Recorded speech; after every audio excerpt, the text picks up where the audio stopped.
Hello everybody, my name is David, this channel is DeMars Coaching, and this is this week's question and answer video I do every single Monday. A little bit of a late start today, but it will be out on Monday.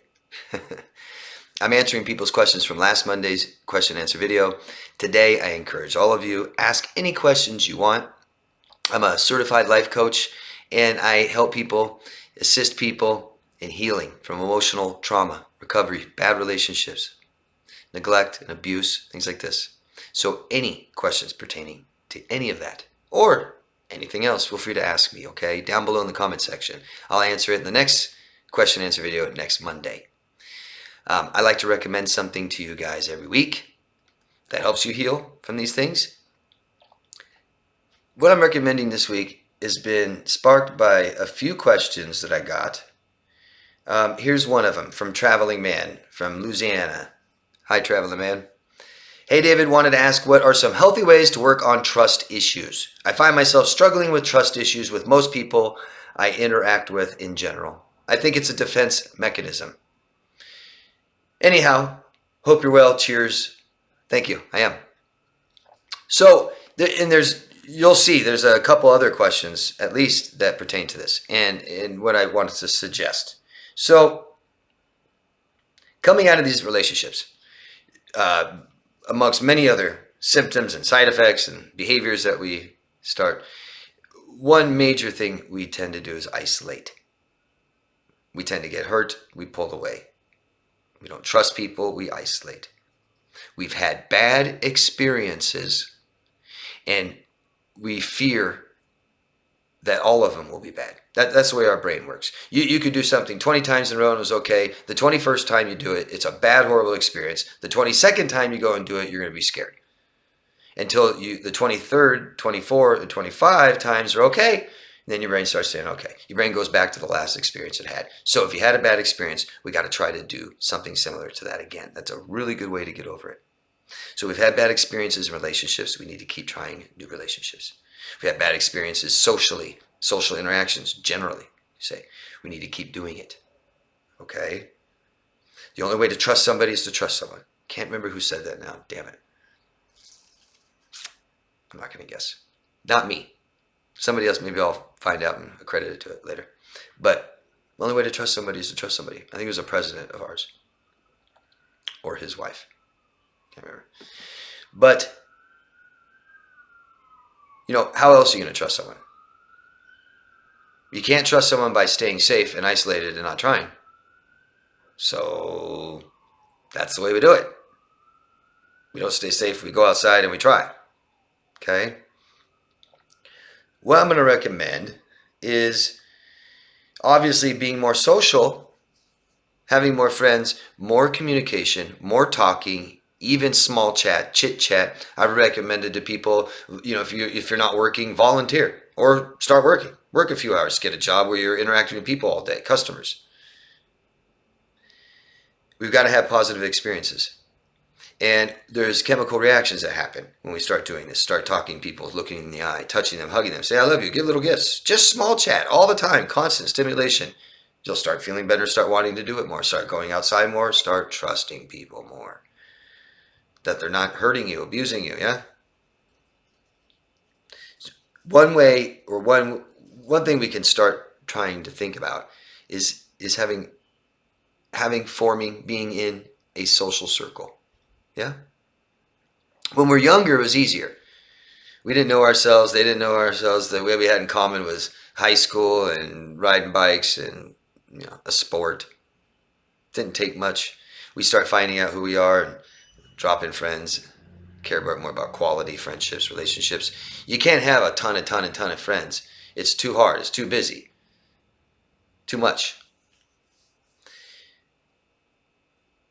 Let's start our own social circle. Just at least try. It'll help your social skills and increase your relationships, most likely. Anyway, try to realize that most of us are introverted. Especially if we're isolating, when we're hurt, not talking, not telling people. Okay? Introverted, and we may be isolated. So we push ourselves to get out. Start small. I have tons of advice for these things, for social anxiety, stuff like this, and always ask questions. If you want to know what to do for yourself, start learning leadership qualities. What are they? Start trying to do it. Become a leader. It's the best way to form a social circle. It's a great way to be a leader in a group. It's a great way to increase the volume of your group.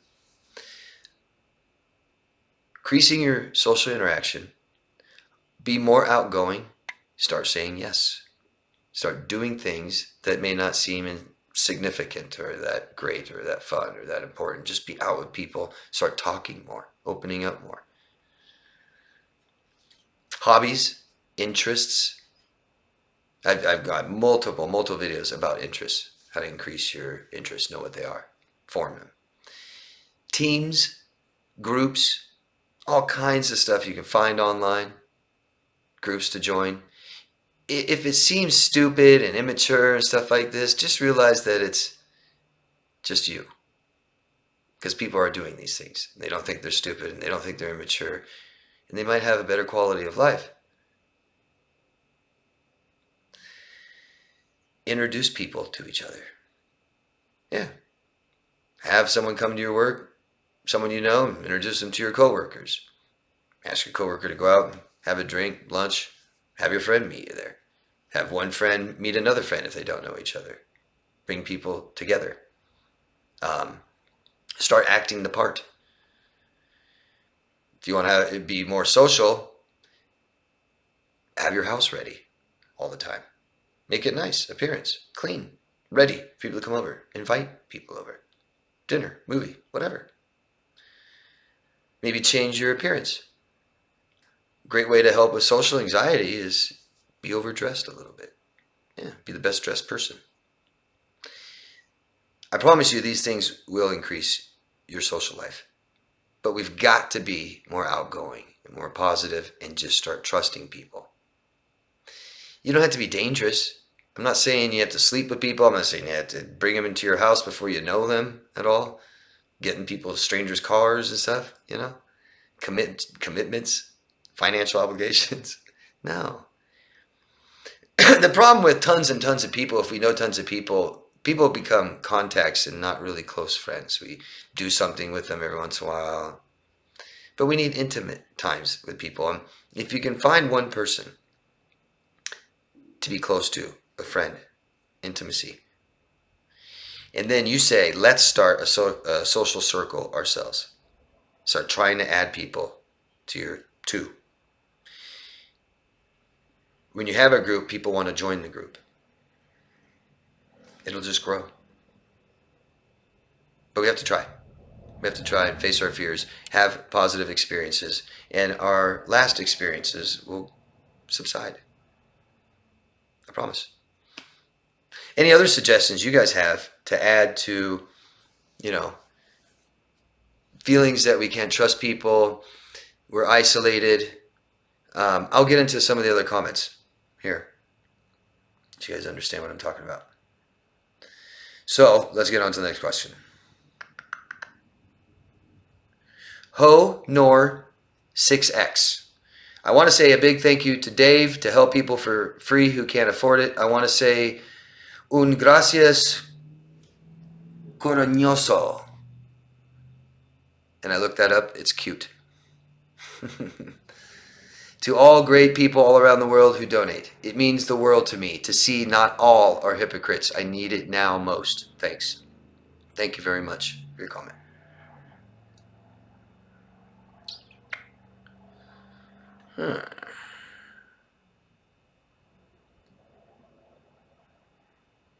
All right, Jamit. I can't remember where you're from, Jamit. Jamit Malibu. We'll just say you're from Malibu. I think I already said that before. Thank you, David, for all you do and for answering my question. You are welcome. You just get better and better all the time. At what? I was hesitant to ask about a stalker situation. My son is 24 years old and he was not with me. This is a past person stalking me, but I now have a plan. I never leave my house without my cell. Also, I have a personal alarm. attached to my keychain of my car. I have cameras in my home for security and a big barky dog. She is so protective. Having a plan is the answer. And though some people I would like to yell at and tell the world how awful they are, I will walk away. It is my ego that wants that, or my inner child. Thank you. Yeah, our ego can get us in a lot of trouble. Can it get us hurt? Janet, yeah, I didn't, you just added some more details. I didn't really know the extent of the stalking in last week's video in your question, but dangerous, scary. Yeah, I hope you're a little scared. That'd be weird if we're not. If you're just like, oh, whatever, he just has a crush on me. So, if I could say anything, I said this last time, I hope you file the police report. You can file a police report. There's nothing bad or against it, as long as you're not lying. And then they may not even do anything. It's up to you then to press charges if the state or county won't press charges. But man, I'm telling you, jam it. Usually this doesn't stop. Especially after about 2 years is the limit. I got someone stalking me for over 5 years. I knew real quick it wasn't going to ever stop. It'll never stop until they're stopped. So, file a police report. Look into it. Talk about it. Ask somebody, a lawyer, dad. Do it. It's just to help you, okay? Especially in the future, it might. If this gets even worse, which it might. You carry the alarm sound. That's good. That's good. Mace. Get mace. Get mace. Try it. Make sure it works out in the air. Don't get it on yourself. Replace it every 6 months. Mace. Mace is a really good self-defense tool for all you guys. Mace creates distance. We can, isn't it better to defend yourself 10 feet away than if they're already jogging you? Yeah. And if they take mace from you, they can't kill you with it. It's a really good thing to carry, mace. There's some really good mace out there these days. It can make a big difference. Self-defense classes, and just start being extremely mindful of where you go. Might help to have someone with you. That's usually really good. I'm sorry, Janet. That's just awful. God, man. I know there's laws against this, but there needs to be more. Period. My computer's not working. Willa just being Willa. Hi, Willa. Hello, David. So glad there are questions this week. I think it would be interesting if you could analyze some true crime situations like Sarah Boone, who locked her boyfriend in a suitcase and filmed it. And yeah, I love those. It's really common for people like us recovering and all this to get into those kinds of shows. There's some psychology behind it, but yeah, I used to a lot, and it's still interesting, big time. People that are just so different, and you can't understand why they do the crazy things they do, horrible, awful, disgusting, nasty things that they do. Sarah Boone is a high-profile case, and I have a playlist of high-profile cases. I've made a few. I made one about Sarah Boone, who locked her boyfriend in a suitcase and just let him die all night, and had absolutely zero remorse at all. Totally fine. It was a game. Yeah, so good recommendation, and I'm going to try to make more. Avalon Mist. Let us know where your locations are, guys. If you can, let us know where you are. I so enjoy your content. I'm at a point in my life where some of your answers are so obvious I can now laugh. I watch your content because it's a constant reminder of how to stay away from toxic relationships. There are so many dangerous people. I need to be careful. Thanks again. Thank you, Avalon. You are welcome. Thank you.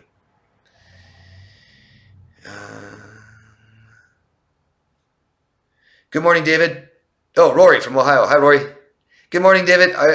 Already middle of the week, sunny in Ohio so far. Color finally showing up in yards. I've been thinking about courage today. The courage it takes for all of us survivors to face head on what we've been through. The courage it takes to come on a platform such as yours to share things we thought we'd never share with anyone. The courage it takes to listen to open up our minds to a new or different way of thinking. The courage to keep looking inside. Could you please talk about the courage? Wondering why I couldn't summon that up years ago. Well, some things are pretty hard to just summon up courage on our own for. We need people, Rory. We need people. People support us. And it started with our parents, because when we're children, we have no confidence. And that's what's required sometimes. Confidence. Confidence comes from experience. I said that earlier. Children don't have any experiences yet. They don't have any confidence yet. So how are they going to go try new things that are scary? Their parents give them courage. They encourage them. I teach my clients to talk to themselves like they would their children, to care for themselves like they would their own children, to encourage themselves, their own self, to try, to tell themselves it's okay if you fail. I love you anyway. Doesn't matter. That's how. Okay? Thanks for the question, Rory. Alright, my darn computer is being funny. Emily from South Africa. Hi, Emily. This is one of the comments. Emily has one of the comments I was talking about. Thank you, David. You're welcome. I always had problems standing up for myself because it was safer not to. I deserve to be treated. You get a lot worse trouble if you stand up for yourself, huh? I deserve to be treated better by people. I don't understand people. I love writing stories and playing music. What is the difference between, well, yeah, it's two-part. You love writing stories and playing music. Those are isolating things, aren't they? Which are good. You like doing, keep doing them. Just realize if that's all we're doing, then all we're doing is isolating, and we're not going to understand people. You're very young, Emily, and you've had a lot of bad experiences, okay? Just keep trying. Keep trying. Small chit-chat every day, all day. I've made suggestions like go to instead of going shopping for your groceries, and cook, by the way, helps you heal from trauma. Go to the grocery store every day and get what you just need for that meal. And say hi to 2 customers. And go to the same cashier every time and get personal with them. Hi, my name is David. What's your name? Oh, Lisa. Hi, Lisa. I always use Lisa. Poor Lisa. Nice to meet you, Lisa. Next week, hey, Lisa, how are the kids?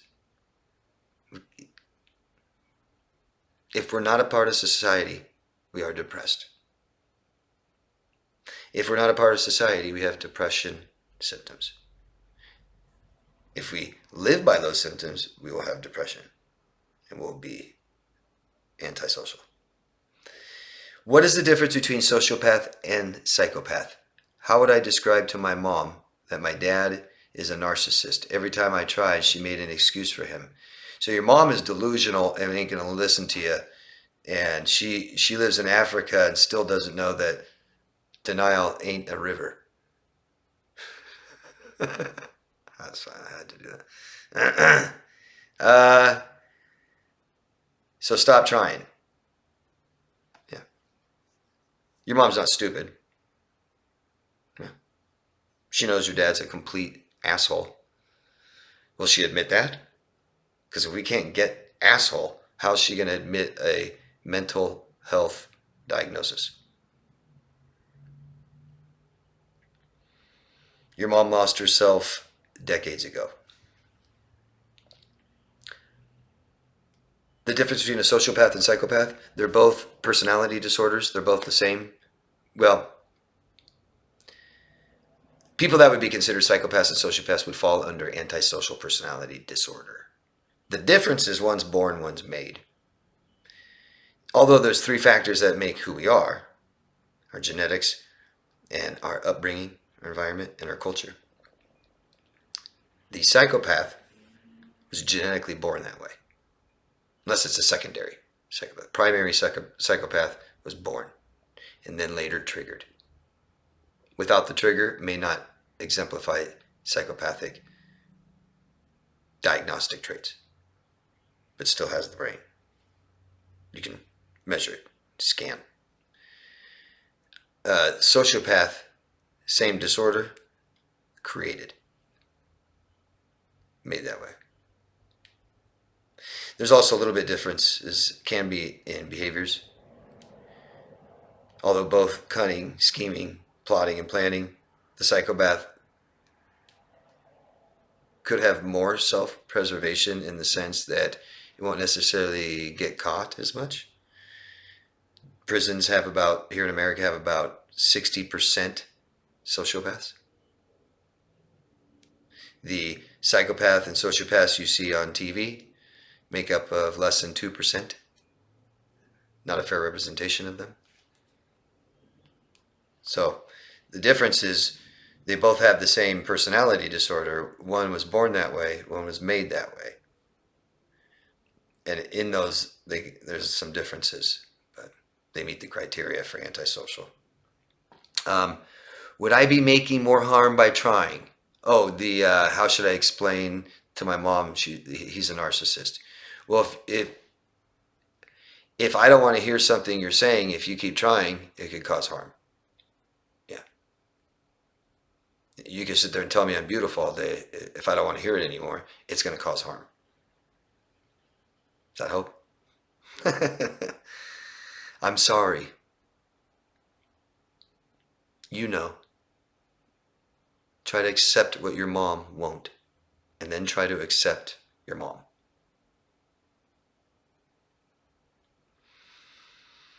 Everything seems to be getting more expensive. How do people make enough money to live?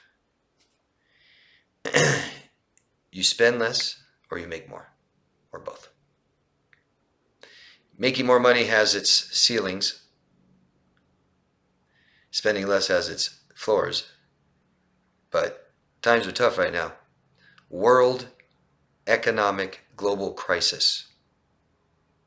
And I think it's still has to get worse because there aren't going to be any changes yet for a while. There are lots of YouTube videos on how to save money. Tons. It's amazing. It's amazing what to think about what people spend on DoorDash and food deliveries compared to what you can do by going to the grocery store and finding deals and cooking good food for yourself instead of nasty, dirty food with other people's hands and hairs on it and traveling in people's cars and it's cold and wet and soggy and costs so much money when you'd rather be doing other things. Yeah, it's incredible. People having 2 cars, stuff like that. Storage. That's a good one. Oh, all my stuff's in storage for like 4 years. Oh, that's good. Yeah, there's a lot of things we aren't aware that we're doing. There's a lot of ways to save money, spend less, and make more.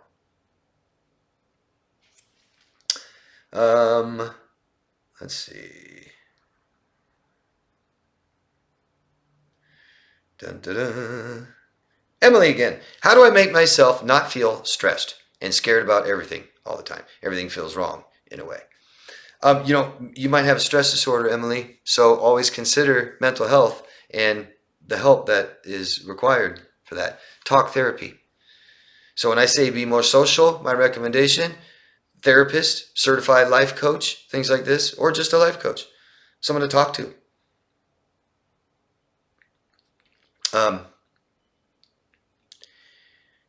There are sources of your stress that we need to fix, right? I'm saying we, but we, all of us. There's sources of stress, and we aren't meant to live with it.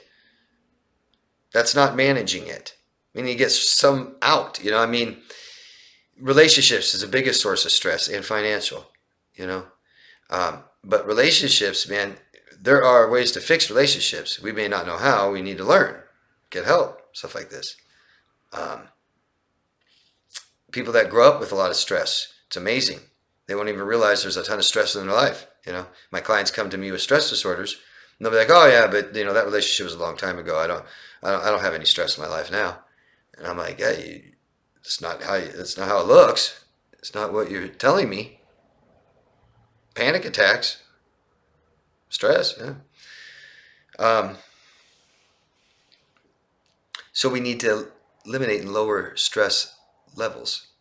and learn how to do that. And it starts with talking to people. And it ends with talking to people. And we talk to people all throughout the time, in the middle. And scared about everything all the time. Well, this sounds like bad anxiety. You remember my video a couple weeks ago, I think?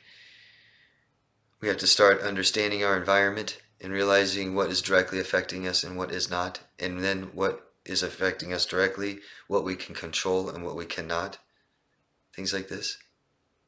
But Emily, one thing you have going for you is that you're so young. And your brain's still forming, still growing. You're still finding who you are and your personality. Your dad and your mother give you an exorbitant amount of stress. And then you have questions like, how do I get my mom to do this? How do I get my dad to do this? You're not. Have you gotten them to do anything ever? We have to accept this. We have to accept it, Emily. And start putting ourselves out there and introducing ourselves and meeting new people and try not to be too worried about how we look or how we sound or, oh, this person's not a good person, I don't like them. And start navigating. I think leadership skills could help you a lot. A lot. All right, next question. Jamet, again, from the United States of America. I was right. My question is about bullying and oxytocin. Studies show that bullies get a dose of oxytocin when they abuse others. My son told me about it. Could you expand on that? If it is a good idea. Maybe they are addicted to the chemical boost. It actually has a social bonding mechanism. Weird that it's supposed to be unacceptable in our interactions between humans, yet there's a social construction at work here. So oxytocin is one of our 4 dose chemicals. Dose, D-O-S-E-R, dopamine, oxytocin, serotonin, and endorphins. These are our feel-good hormones. This works together with our nervous system that also releases stress chemicals. And we have fear and danger and threat, and we release the stress chemicals, and it helps us eliminate this by being stronger and faster and quicker. And then once the threat is eliminated, then our body releases our dose chemicals and makes us feel good. If that threat is not eliminated and permeates in our life long enough, this nervous system stops functioning properly.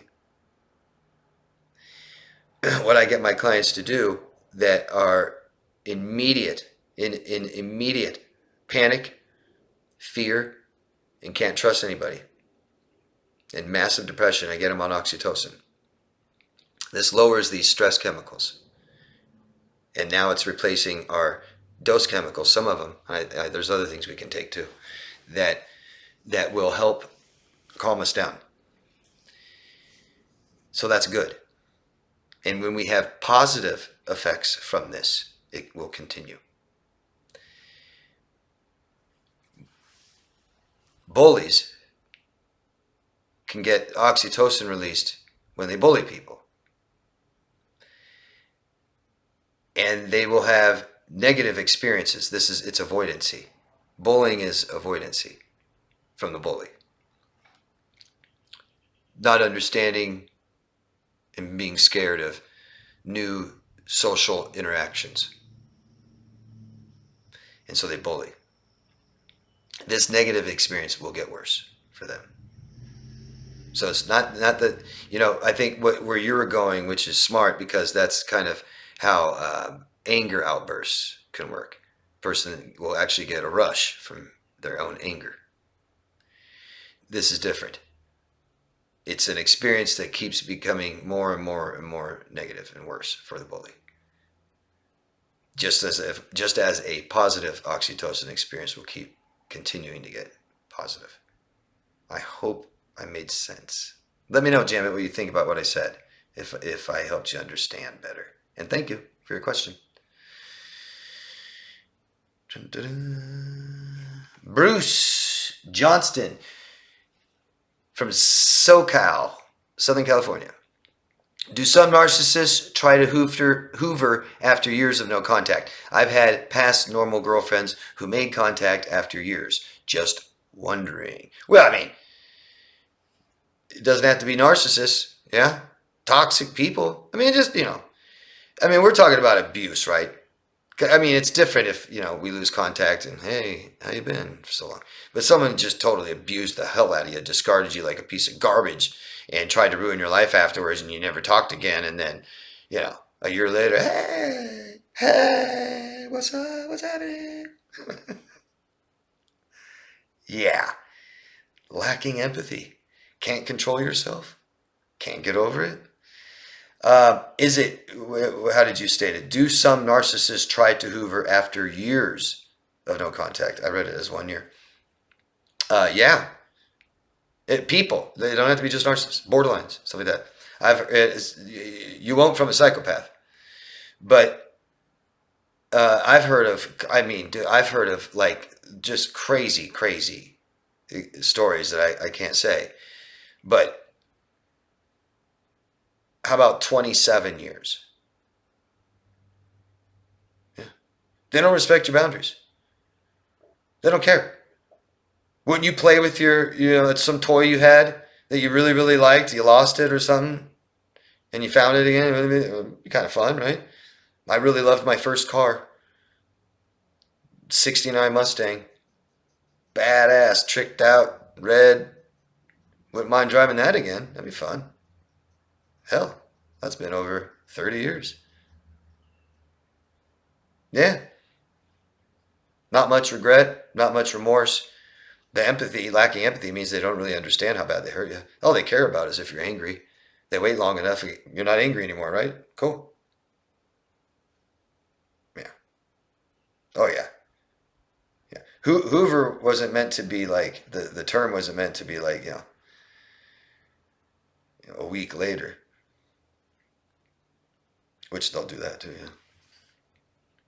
Yeah, I'm having problems with my computer. Sorry, guys. Okay. Victoria from the Bay Area. Hi, Victoria. My son and his girlfriend moved out with their King Corso puppies. 2 males. Oh, boy. Anybody who doesn't know those dogs, look them up. Oh, man. They're not just big. These are massive work dogs that were meant to, do some bad things.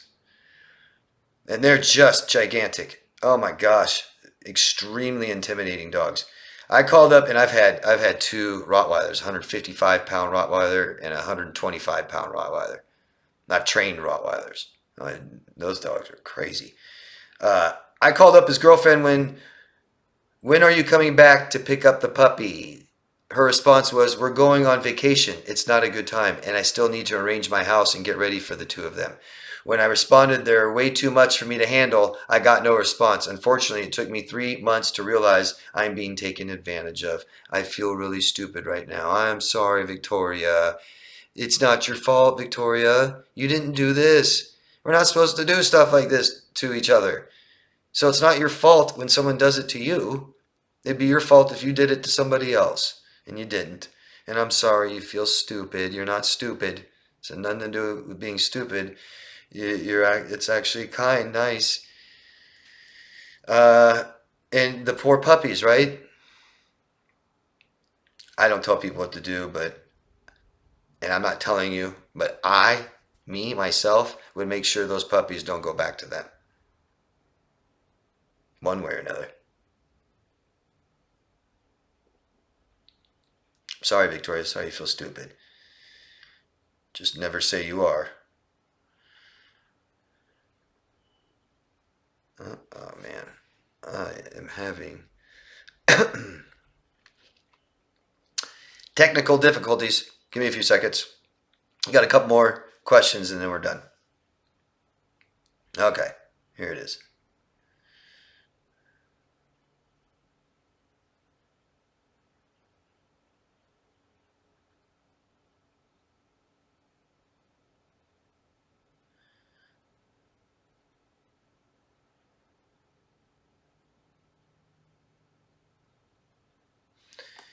The video stopped. Did it? Oh, no, it didn't. I'm sorry, guys. I thought the video stopped. I'm having major problems. All fixed. uh, okay, that was Victoria again. Okay, here we go. Rose. Rose from the United Kingdom. Not sure if he has no memory at all or is all done on purpose. I don't think he cares. And you go along thinking you've said all this before, or lots just gets repeated. I'm not sure what you're saying there, Rose. His very occupied with marriage. I think, although he didn't stay in his, but always will mention names married to and to seems to want to talk about someone who is married, his work colleagues. Also decided they don't need you to answer. He can talk on a subject which will go on to another issue without me taking part. Lots of his talks are about something that's wrong or talking about someone else in an angry way. Rose has a very toxic husband. Sorry, Rose. And yeah. You didn't ask me a question, but I'm just going to comment on this. I try to help Rose out, understand when I can, when I think I can. People like him aren't purposeful people. So you do it on purpose, not on purpose. Try and hold them accountable. I didn't mean to. It's your fault. He talks about marriage. And I think you're saying he's talked about his marriage, he's talked about other people's marriage a lot. A lot of this is what I said earlier down below is it's self-talk. Self-talk. Most people this sick, or especially if he has NPD, narcissistic personality disorder, lost, scared, confused, can't reassure himself, can't talk himself in or out of anything. He can talk himself in and out of things, but he can't reassure himself. He doesn't understand people, things, takes things too serious, not serious enough, underestimates people, overestimates himself, feels hurt, ashamed. He thinks what's important is status and marriage. Maybe he's dealing with his past marriages because he doesn't. The bad feelings he has associated with all his terrible memories will stay with him forever because he doesn't process them. Sits there and just mumbles about marriage, that woman. So-and-so's married. Who cares? He does. He thinks that's important. Job, career, marriage, status, style, house, parent, father. They are important. It's not who we are. And the ongoing talking, he thinks no one ever hears him. It does matter, Rose, that you're there. It may not seem like it, but it does. His anger outbursts in front of you, and you don't say, you're not allowed to ever do that again. Since you don't, that helps him. Okay. It enables him to continue to do it, that it's okay, and it accepts him, and he gets to release it. It's emotional toxic dependency, and the mumbling, the fact that you just sit there and you hear it. Damaging, Rose, it's damaging. You deserve better. You know why? Because we all do. And Salema from France, what art do you do? Thanks for asking, I made a video a couple years ago, showed a couple pieces. I showed a painting I did, a painting or two a couple other people did with me, and a vase and a table I made for some people and gave to them. And that's what the whole video is about. Artwork, helping us heal, and then giving it away to people. And but I do liquid acrylic, that's what it's called, and epoxy resin. It's just awesome. I'm telling you. I'm going to do my whole floors, countertops, walls, vases, anything. It's incredible stuff. Gorgeous. Gorgeous. And really easy. You do not have to be an artiste to have beautiful artwork.